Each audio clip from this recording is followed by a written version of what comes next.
Welcome to Our Girl Relationships. We talk about the problems people face in their day to day lives. Let's start with the video. So, I'm a 50 going on 51-year-old male who lives alone. My wife, with whom I had a son, left me pretty early in our marriage, and I haven't met anyone after that with whom I'd like to settle down. Although my current life is a great one without any worries of financial or any other kind, my life when I first got married and had a child was way different. I was an alcoholic back then, and I'm not proud of the things I did. Days used to pass by without me realizing, and I couldn't hold a job for anything. But after my wife left me and took away our son, I was really alone for the first time. Initially, I didn't care much, but starvation and being on the streets made me realize if I want to live, I had to change myself. That's when I decided to get sober and get a decent job. Since my major was in computer science, it wasn't hard for me to find freelance contracts. Once I got enough money, I signed myself up for rehab and got sobered up. But even after all that, I didn't try to contact my wife or child. It wasn't because I didn't want to apologize or anything. I just didn't want to face a part of my life that I was ashamed of. And since I didn't have to consciously face them, I never tried. I kept living my life and doing better. Once I was out of rehab and 1 year sober, I started working on an app and sold it to one of the gaming companies. The money I got from it was more than enough for me to settle down and start fresh. With a decent portfolio after the development of that app, I got myself a regular job and lived my life peacefully. But a few weeks ago, my son forced me into meeting him by visiting me at my house. When I heard the knock at the door, I wondered who it could be, since I don't get many visitors. I opened the door and couldn't recognize the man standing on my porch. I asked him who he was and what was his business with me. The man simply stared at me for a while, then he told me he's my son and he'd like to come inside and talk. I was surprised to hear that, since he didn't resemble me at all. I invited him inside, though. Initially, he didn't talk much. The situation was very awkward. I wasn't ready for this sudden confrontation. I wanted to apologize for not being in his life and not being a man enough to look after him. I wanted to say sorry for being a drunkard back then. But seeing him right there in front of me was so awkward that anything I would have said would sound like an excuse. So I kept my mouth shut. I waited for him to start talking and say what he came here to say. He took a deep breath and told me that he doesn't care about what happened all these years ago. He told me that I'm an a-hole who used to drink and beat him up and that he had come to terms with his past. He said either way, he isn't afraid of me anymore, and now he's big enough to handle me if I tried anything. He continued telling me about himself then and how he left home after high school and had to take student loans to get through college. He said he got a job after college, but with all his loans and everything, it's barely enough. He told me he's also married now and has a son, and he's doing his damn best to be a great father, unlike me. But something can't be helped, and even after everything he has done, he is still short on money and he needs to pay off his debt if he doesn't want to lose his house and his family. He told me he looked into me not a long while ago and he knows that now I'm loaded in money. He said he was never planning to come here, but desperate times call for desperate measures. He then told me that as his father, the least I could do is pay off his student loans since I didn't even bother to pay child support. For treating him like crap all these years ago, I can make up for it by clearing his debt, and if I don't feel like doing that, he'll actually make sure that I'm dead to him for real. I didn't expect to be threatened by him. Sure, I was already feeling guilty, of course, now I had money to help him out, but to meet him out of the blue and be threatened by him, that rubbed me off the wrong way. I would have believed it if I was the one to raise him, but I knew his mother, and she'd never raise a child that goes around threatening people. I needed to know the truth, but I also knew he wasn't going to tell me anything more. So I quietly agreed to give him money and waited for him to leave. Then I made some calls and looked him up online. Through social media and some other sources, I found out that his wife is in the hospital. I called the hospital and asked them about the bills pending on a certain patient. Turns out his wife has been sick for a long time and is getting treated for years now. I went down to the hospital that day and took care of the pending bills and even made a donation that would take care of future care. Next day, when my son received a call from the hospital about his bills being cleared and his wife finally being ready to receive the treatment, he rushed there. I was with his wife when he came in, and as soon as he saw me, he got angry.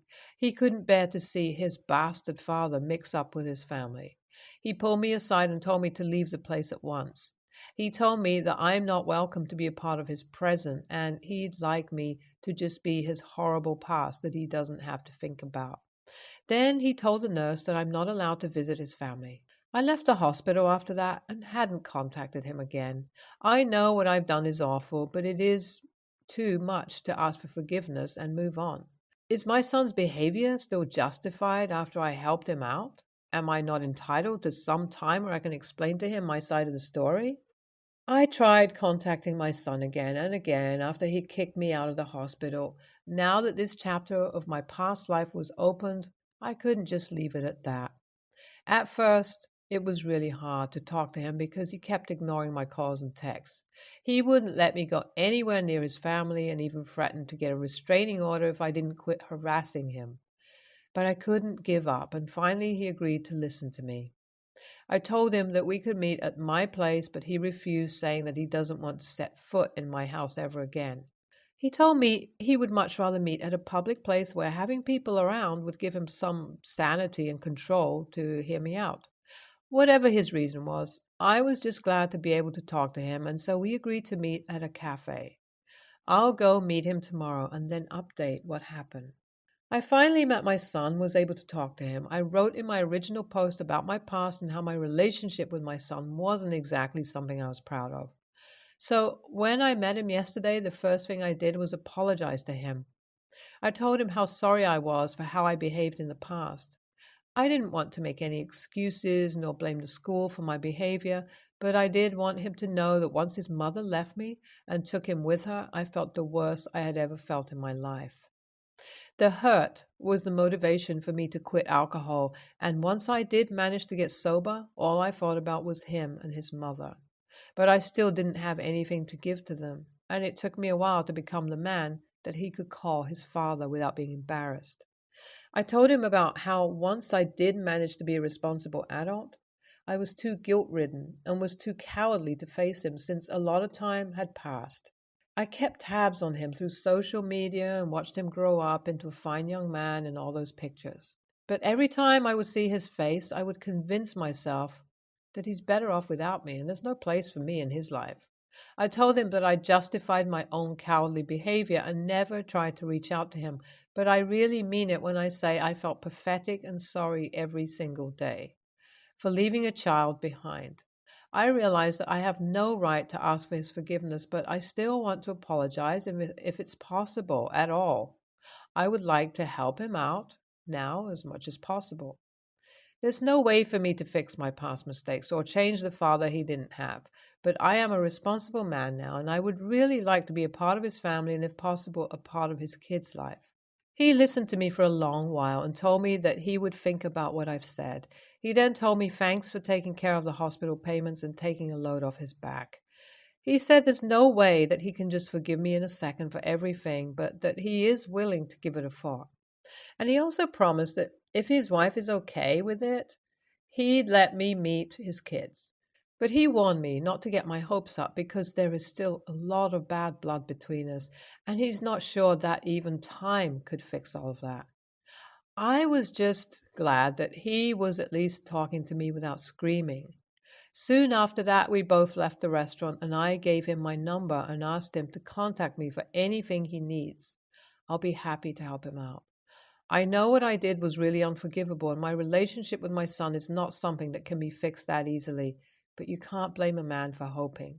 YTA, there's no amount of words of penance in the world that could make up for a man who let alcohol ruin his son's life. It's one thing to have a problem and be an addict, but it's another thing to be an alcoholic and beat up your family.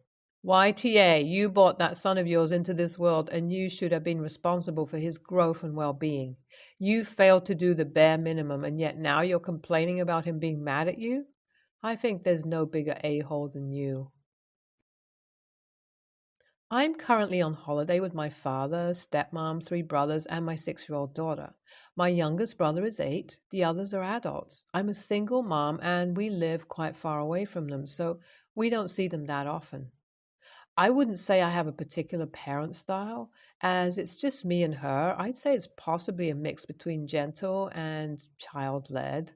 But I'm a young mom. She was born when I was 17. And so the only friends of mine who have kids are babies, so I don't really have much to compare with. I'm aware I could possibly be too relaxed with her in comparison to other parents, but she's a very well behaved, kind, and confident kid, so I'd like to think whatever I'm doing is working. But like I said, I don't have much to compare it to, so I could be wrong. In comparison to my father and stepmom's parenting, it appears very relaxed. I give my daughter the choice on what she wants to do every day, using when she's in the kids' club to do what I want to do. I let her choose her meals from the buffet, though insist on at least a certain amount of salad. And as we're on holiday, I've increased her bedtime by an hour so she can go to the kids' disco every evening. I thought all of this was pretty reasonable, but my dad and stepmom asked me to change my rules on the morning of day 3 of the holiday. Their reasoning for this is that their son is jealous that he couldn't have pizza for dinner, doesn't get to go to the disco in the evening, and didn't get to go to the beach because they wanted to go to the markets. I told them that he's always welcome to come to do what me and my daughter are doing if they want to enjoy the holiday and do different, less child oriented things, and they said this wasn't the point. I outright refused to change the boundaries and choices I've outlined for my daughter, and I told them that it didn't feel fair to me to start limiting my daughter's holiday when she's had no problems herself so far. It felt a little like punishing her for no reason. They got really upset and said I was being unfair to my brother as he was upset. I apologized and told them I regretted not having the thought to discuss things like this before, but told them I wasn't going to change my daughter's days. They were obviously angry, but walked away and texted to say they were going to start sitting at separate tables for meals and are also obviously avoiding us throughout the day. One of my brothers has sided with me and hangs out with us, and the other with them. They both want the other to apologize so we can start hanging out all together. Though I want this, I really don't want to start limiting my daughter's freedom. My other brother told me my stepmom had called me a bitch over dinner for not budging and ruining the holiday for everyone. All of us paid for the holiday. My father and stepmom paid more as it's a price per person, including my youngest brother. There's 3 of them. They also paid for one of my older brothers. I paid for myself and my daughter and one of my brothers, the one who sided with me. They're both students, so couldn't afford the price on their own, and we all wanted to go on a holiday together. But my dad and stepmom couldn't afford both. You're clearly NTA. They're being bizarrely authoritarian for no practical reason and are angry that you've shown them up. If your child can eat pizza with salad and on holiday and can go to the explicitly for children disco, then why can't theirs? If they had a good reason, they'd explain it to their child. If they don't, they just look bad because they actually are bad. NTA, good for you, Mama. You're doing everything you should be. An amazing job standing up for your baby. Their rules for their child don't have diddly squat to do with your rules for your child. This is a good lesson for your brother, actually. Life isn't fair. And you've not ruined anything their selfish, entitled, boundary smashing behaviors have. Editing to add. They are further the AHs for calling you names and then basically emotionally blackmailing you into submission by purposely avoiding you until you cave into their demands. My sister and I are both pregnant at the same time. She's 30 and I'm 24. She has a 3-year-old daughter and is expecting a boy this time. She announced her son's name back in April and told everyone that the name was set in stone, so feel free to use the name in gifts and stuff if we want. I didn't announce our daughter's name officially yet. Some people know just because I was close enough to them and we were talking names. My sister asked me outright and I told her it's Oceana. and she was not impressed at all. She asked me what was wrong with a name like Elizabeth or maybe a little Beatrice or Margaret. I told her nothing for those who like those names, but they are not for my husband or me. She then said, "There's always Emily, Haley, Anna, Marie." I told her to stop, that we knew our girl's name before we even knew she was a girl, and it wasn't going to change for her. She went into a FB mommy group and shared the name with moms and moms to be in there and wanted people to help her figure out how to change my mind. She went on a long ass rant about how my taste in names is terrible and how she's shocked I would like a name like this, that I am ruining my child's life. I am rejecting all the beautiful, lovely names of the last several years, that her, Gather, and Eugene are going to be envied and hated by my child and all future kids of mine for their gorgeous names. Someone I know is in the group and sent me screenshots of the post. She made sure and stayed up top for over a week with all her complaints and rantings. She also had some people more than willing to help. The last time I saw her was 3 weeks ago, and she was giving me more names to consider: Rosemary, Vivienne, Francesca, Lillian, Martha, Geraldine, etc. I rolled my eyes and told her to focus on her own kids' names instead of mine, and that she needs to get over it and stop ranting to the world.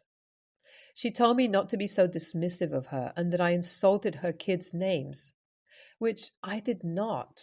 I just told her to focus on them. She told me I should not want to name my child something her family will hate. She told me I was rude to her and she had genuine concerns. AITA? NTA. I think Oceania is a stupid name for the record, but it's none of my damn business.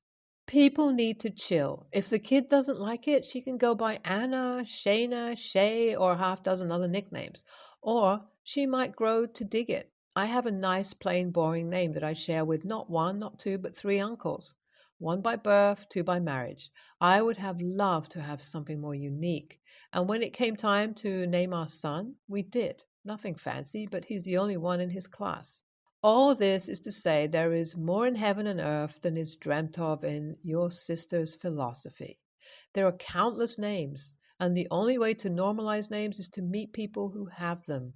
Sadly, it's going to be her doing the bullying of Oceana, thus making her prediction true.